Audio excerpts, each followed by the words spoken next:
Steve Rogers in the black t-shirt, former world arm wrestling champion and the dominant force in bantamweight arm wrestling on the Armwrestling Super Series, an animal at the weight. And he faces a very difficult opponent here today at the Trafford Centre.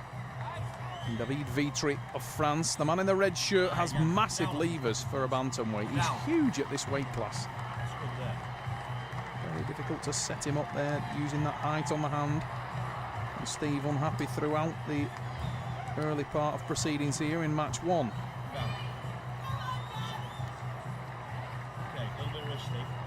You'll have rotations, Rob, no from at all. Come down off the stump. No from. Steve, come down. Usually so dominant on the hand and wrist, seems really concerned by David Vitry, such is the leverage advantage that the Frenchman has. Looks for the speed. Go!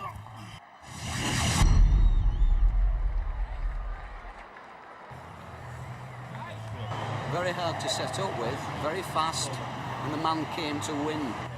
You heard it from Steve Rogers himself there. David Vitry has come to win, and it's a massive hit from the Frenchman, but the power of Rogers gets him into a commanding position. There's the aggression of Rogers, and the first pin goes to the reigning champion of the Armwrestling Super Series, Rogers with the win. 1-0 England. But what a powerful athlete this Frenchman is. David Vitry gave Steve as much trouble as we've seen anybody give him. And in his corner there, Gregory Schneider, the French team captain, offers advice to his smaller teammate. Vitry, a man who belies his power. He looks more like a librarian than a world-class arm wrestler, but I can tell you, this guy's arms are absolutely massive when you're up close. Huge hands, big thick fingers, thick joints, very powerful. Down off that knuckle. Down off that knuckle. Not quite as intimidating as the man they call Uncle Stephen. A little bit of wrist, please. Steve is like a honey badger in person, completely fearless. Little African animal called a honey badger. Even lions give it a wide berth, despite its small stature. Steve Rogers is similar to that. He's the one kind of the one man on the British team that probably scares more than any other. Super strong, enormous muscularity, massively intimidating, massively aggressive, and what was I just saying? Rogers liked that one.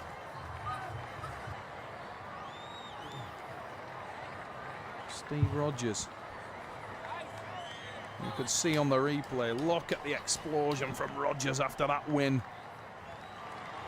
He has exorcised the demons. Rogers, when he gets a smell of blood in the water, he's right in for the attack, no hesitation, and he wants to get some early wins on the board because his hand and wrist are being tested. Match. Rogers likes the strap, allows him to apply the power. His hand and wrist are being very, very severely tested. Look at the massive size advantage in the hand and the leverage advantage that Vitry possesses in this match.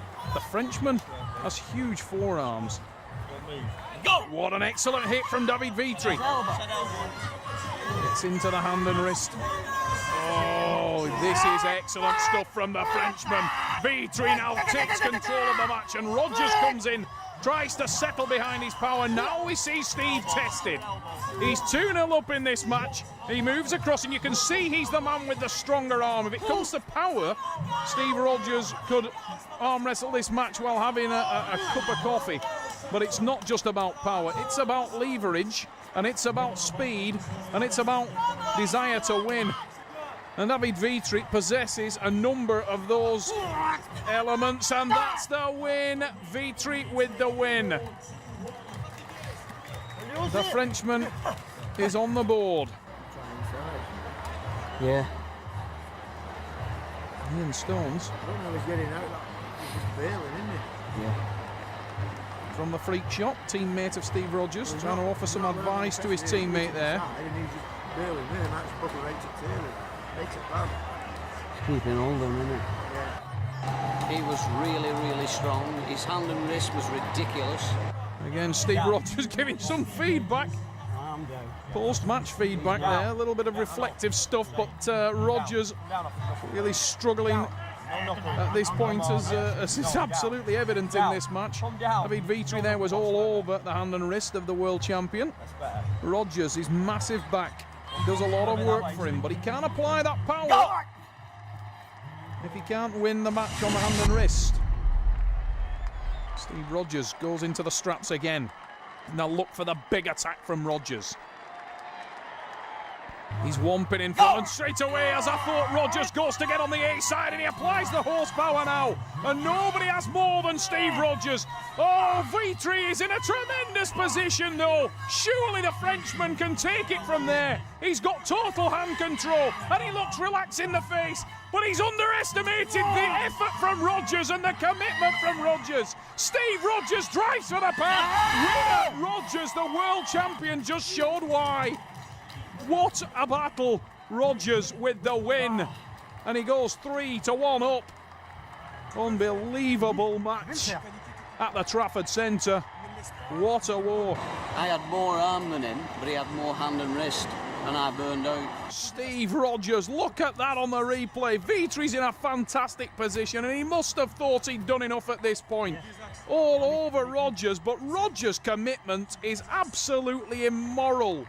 The colour of his face matching his red hair. He went flying into that match like the devil, and he took the match. It's 3 Rogers. He knows he cannot lose. Now, I wonder whether Steve has done damage. He said there on a little comment that he burned out. A lot of damage can be done when you win like that with your wrist driven back in an ugly position. Steve Rogers there won that match on brutality, won that match on desire, won that match on spit and thunder, not on pretty arm wrestling, not on technical arm wrestling, just on absolute will to win. David Vitry. Oh, the pendulum swings in favour of France. He busts open Rogers. And Steve is in all kinds of trouble. And I must question how much he wanted that one. Maybe he's trying to wrestle smart. Vitry pulls one back. It's 3-2. And David Vitry, the pendulum has swung so much in his favour. He's done enough damage in those first couple of matches. Rogers looks in all kinds of trouble. Looks a little bit exhausted. He knows he can't lose, and maybe that's taken the edge off his desire. We slip again and go into the strap, so Steve is obviously not contesting the hand and wrist now. Maybe he feels he can't win there, but Steve has his daughters and his wife in the crowd. He'll want to push through David Vitry, but Vitry again is in an unbelievable position. Steve showing the massive power in his arm, even in that terrible position. He's steadfast there and he looks at Vitry. Maybe his arm is in pain though. You can see him wince as David Vitry hits across his arm. Rogers now, maybe he can apply the power, but Vitry comes in with a tricep press. France with the win. It's 3-3 and Rogers with a big smile.